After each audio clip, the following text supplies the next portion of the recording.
So it seems that the centre in British politics has just completely collapsed. At the moment, the Labour government is less popular than Prince Andrew, which is genuinely funny. Uh, and it seems to be that this is an unrecoverable position for both Labour and the Conservatives. Nobody wants what they are selling. Nobody wants more of the failed politics at the tail end of the 20th century and the beginning of the 21st. People want something new. It's clear that doing more of the same is only going to produce more of the same catastrophe that Britain has found itself in. And so something needs to change. Now, that thing is, of course, Nigel Farage on the right and the Green Party on the left, because Jeremy Corbyn's Your Party is consumed in a series of really petty squabbles and backstabbing and people jumping the gun and not being able to cooperate in any way, shape, or form. The Islamo-Communist Alliance has found its feet in the Green Party. Zach Polanski has, whether you like him or not, done a superb job rallying the troops and has, in a couple of polls now, surpassed the Labour Party. I mean, just worth talking about this poll just for a second, right? This is just sort of thing that you never thought you would see in your life, right? This is devastating. So the SNP and the Lib Dems are ethno-nationalist parties. Right? They represent certain particular ethnic blocs in this country. Now, their policies obviously don't reflect that, but the Lib Dems are consciously the policy of Middle England, and the SNP are consciously the policy of Middle Scotland. And you can see what percentage of the overall country actually falls into those categories by how they reliably poll in these areas. The Lib Dems, the 12% of the Lib Dems is the most important one here. And that's probably not going to change all that much. Those Lib Dem voting areas in the southwest mainly are probably going to remain Lib Dem voting areas going into the next election. So we'll scythe that off. They're not terribly important. These people vote for these things because they feel that it accurately represents them as people rather than the political consequences they expect to receive from it. So they would prefer to be represented in this way. But the rest of it is up for grabs. Now, out of the rest of it, actually, it doesn't look terrible for the right, at least on paper. Right? So you've, of course, got about 30 to 35% of the country, which is just up for the Islamo-Communist Alliance. Firstly, it was in Labour. Now it's in the Green Party. And that sort of, let's just call it roughly 35% split, is currently between the Green Party and the Labour Party. And, of course, Keir Starmer has been too tied into reality to properly serve it. So it's worth talking about the Green Party and the Labour Party and their relationship and the people who have been swapping from one party to the other. Why are people going towards the Green Party? Well, the answer is because the Green Party represents the fantasy narrative that the Labour Party has been projecting but not fulfilling. The Labour Party is the narratives that sustain the Labour Party are basically carefully woven lies to conceal the fact that they are lies and represent a possible future. Now, whether it actually does or not is kind of irrelevant to its activists because they're not interested in looking into how solar panels are made, whether these things are long-term efficient or not, whether they're actually a viable and plausible way to generate vast amounts of electricity. It's the same with wind power. It's the same with any of the other sort of renewables. Which is why they've committed to this kind of fantasy. And this is the same in all things. Like immigration is good for the economy. We need infinite amounts of money for the NHS.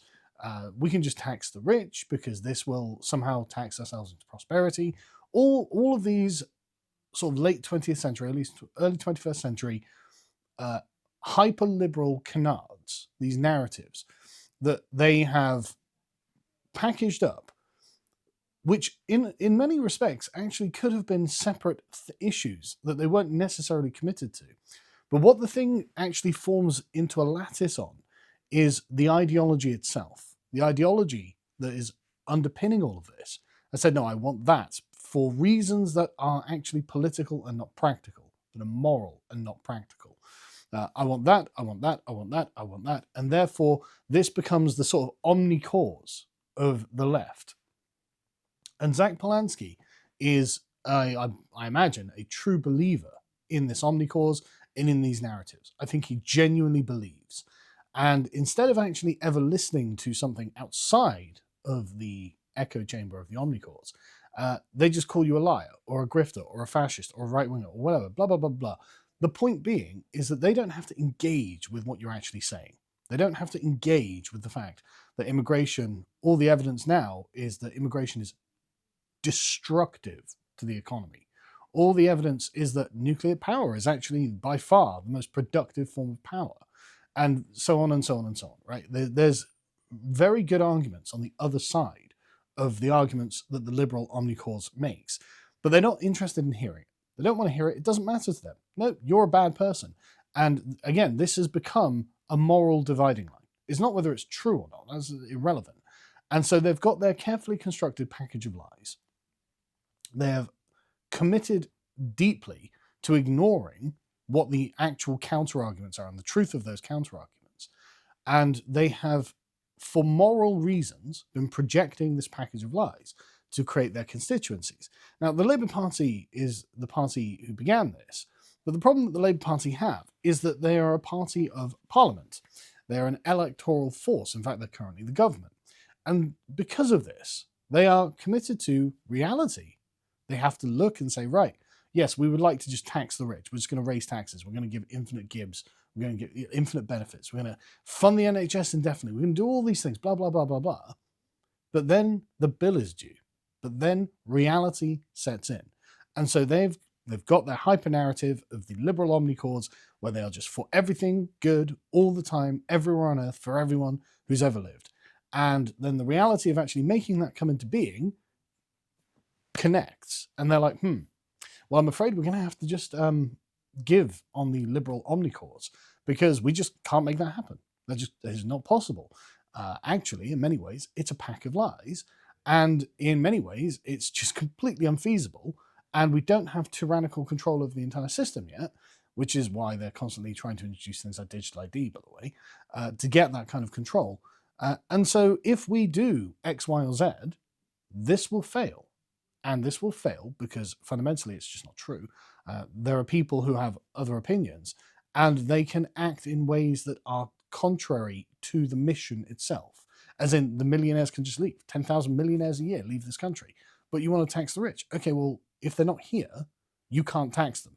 That's a fundamental issue with that problem. So saying, well, look, we're just going to raise tax on wealth or whatever it is. Okay, go ahead. See what the consequences are. Now, as far as the Greens are concerned, there will be no consequences. And this is the problem and the distinction between Labour and the Greens. Labour have real-world experience of governance. They actually know why the omnicords can't just be implemented like that. They actually know why it doesn't work. And so they're sat there going, look, we're doing our best to get there, but actually we're kind of stuck. We're kind of in a position where if we do that, we'll lose these voters, we'll lose these voters, we'll lose these voters, we'll lose these people will leave the country, people will go to the right wing, and therefore it'll be a crushing right wing defeat. Like, we can't just magic ourselves into the position that we want to be in. And so we have to backslide. We have created the omnicords narrative. We know the right answer, the morally correct answer to every question. And we have lied to ourselves so sufficiently for such a long time that we don't believe that there is a counter-argument to any of the arguments in the omnicords. And for some reason, people on the outside see they're not doing it. Well, why aren't they doing it? Why not just impose the wealth tax? Why not just do like Ed Miliband's net zero? Why not just convert every power station in the country into whatever they're trying to do? Why not just do all of these things? You're in government. Parliament is essentially unbounded. So what are you waiting for? And so you get people like the Greens, who themselves don't have any real experience of governing. And so they've just got their very ideologically homogenous enclaves where they can just say, well, look, everyone here agrees, and therefore this is a model for the entire country, isn't it? We can just, why don't you just do these things? And so you get people like Zach Polanski who assume, and they've said this publicly, that essentially, and like Zara Sultana is the same on this, these kind of idealistic student politicians who have no experience of government, no experience of actually what happens when you start pulling levers and second and third order consequences start coming down the tube, and you start raising less money than you expected. You start finding yourself with uncooperative institutions or an uncooperative public. You realize that, oh, wait, actually, there's more to governance than just promoting the omnicause. Well, they don't know that, and they don't see it, and they've been mired in the propaganda for the omnicause for such a long time that they've decided, well, just do it. And if you're not just doing it, it's a moral failing on your part. It's because there's something wrong with you. And they're just like, okay, we're just going to go out and campaign on the fantasy bullshit land version of events. And so Zach Polanski, he's got his smooth patter about, yeah, no, just every answer is just going to be, yes, do the hyper-liberal left-wing omnicause answer. Here's why we need this. Here's why we need, here's what we can do. Here's what we can do. It's like, okay, this is just a fiction. This is just a fictional thing. You are just promising Santa Claus will get into power and from his magical sack of gifts, make everything perfect like you think Labour should be doing. And so this has been a persuasive argument to the kind of idiots who vote for Labour. Like the kind of idiots who believe in this. They're like, no, I just truly believe, like genuinely like a religion at this point. Genuinely replacing religion. We can just use the state to provide salvation to the country. Why don't we just do that? Oh, if we can do that, well, we should just do that. And so Zach Polanski has managed to chew up the Labour Party through this. And good for him, to be honest. Good for him. I think it's great. I mean, the Labour Party was always the Islamo-Communist Alliance. Like the party of foreigners and communists was the Labour Party. But they knew they had to have some portion that would vote, that would be the native non-communist voters. And they thought that they'd have the working class forever, and they've lost them. And now they're losing the student activists, which apparently are about 17% of the country. Okay, that's fine. That's 17% who believe in the omnicause. You would think that's actually quite good, especially as Nigel Farage has got a much more reasonable slate of things to present to the British public and doesn't have the same kind of stench of sulphur about him that Zach Polanski does. Like there's a genuine sort of darkness in Zach Polanski. You saw it when he was on Question Time with Zia Youssef. Are the British public wrong to worry about immigration? He's like, no, they're not wrong. What they need to do is be educated about why immigration is so great, blah, blah, blah. It's like, no, okay, whatever. He's not listening. But then he turns to Zia Youssef when he comes up and is like, you're a fascist, you're a Nazi, you're a bad person, you're evil. And he has got anger in his face. He has just genuine hostility.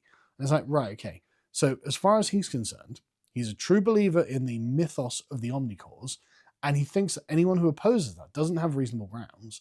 What they are just really bad people. And Zach Polanski is not going to tolerate really bad people. In fact, he's going to do his best to chew him out in public, even though it makes him look like a fucking idiot.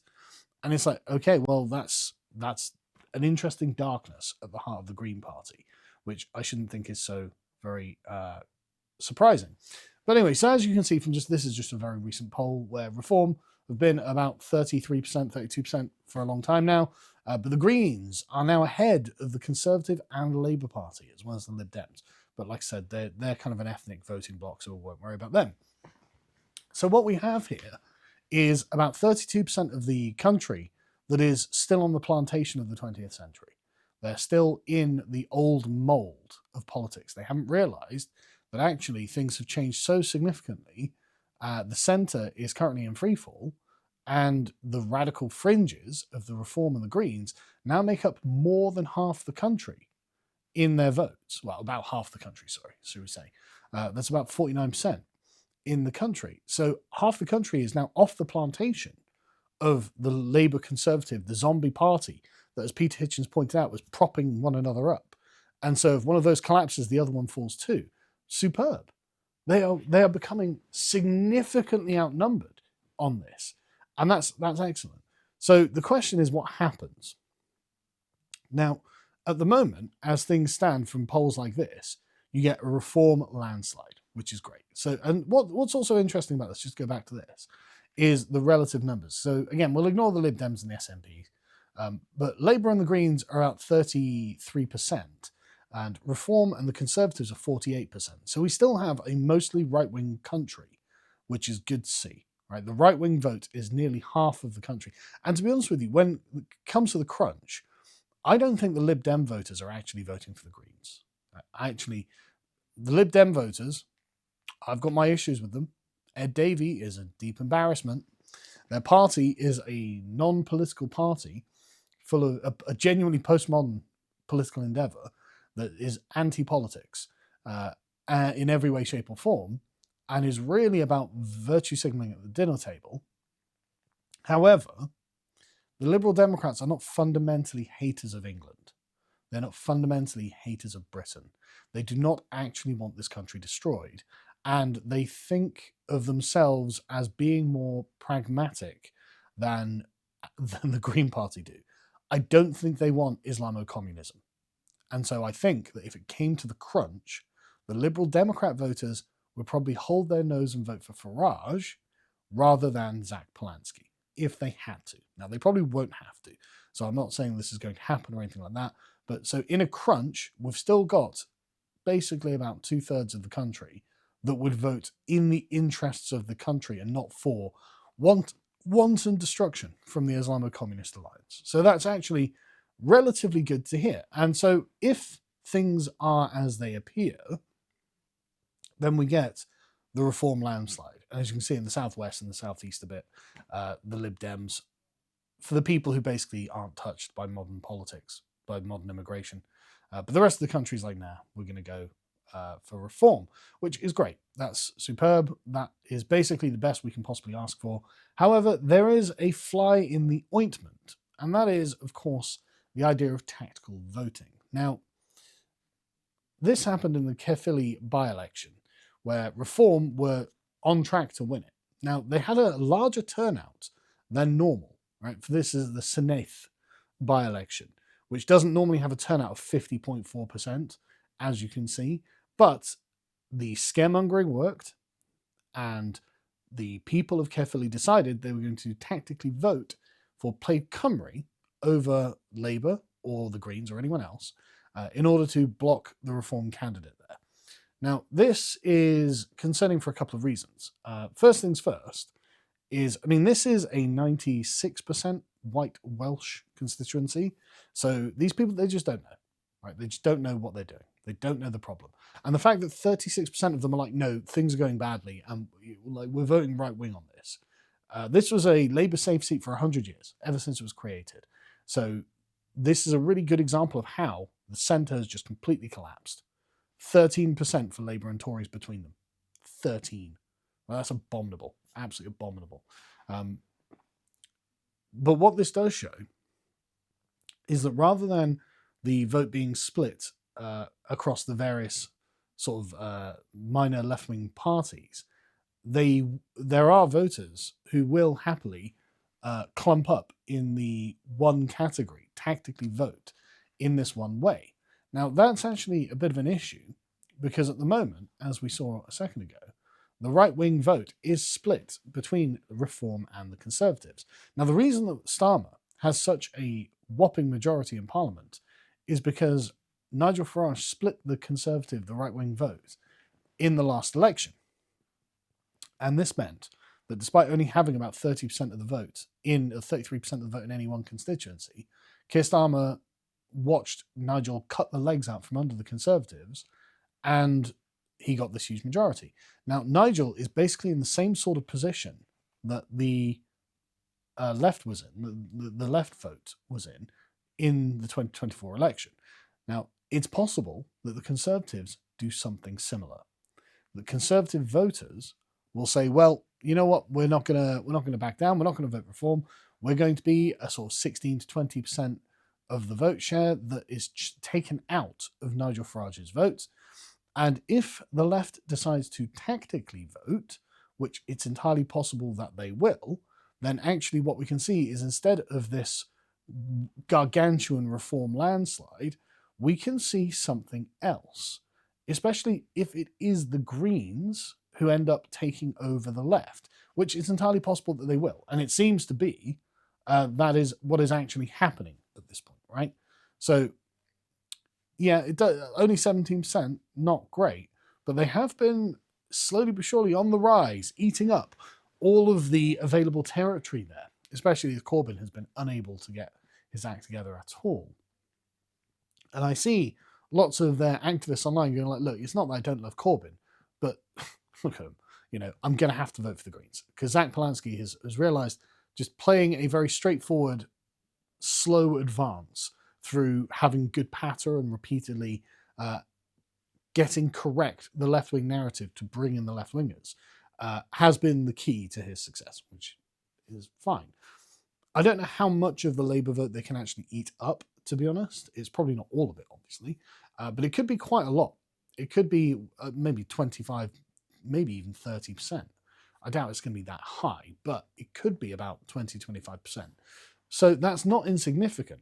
And if the Conservatives are not careful, it could be that tactical voting by the left, the sort of the meme goes around the community. All the left wingers are like, oh, right, okay, yeah, we're just going to vote for the Greens, even if we don't think they're perfect, because Labour Party are a right-wing party now, essentially, because they're committed to reality. The Greens have projected the Omni-Cause sufficiently well that we're going to all, that's what they're going to do, guys, that's what they're going to do. And we're going to tactically vote to block reform. Now, it may be they just don't have the numbers for this and that I'm worrying needlessly, which is possible.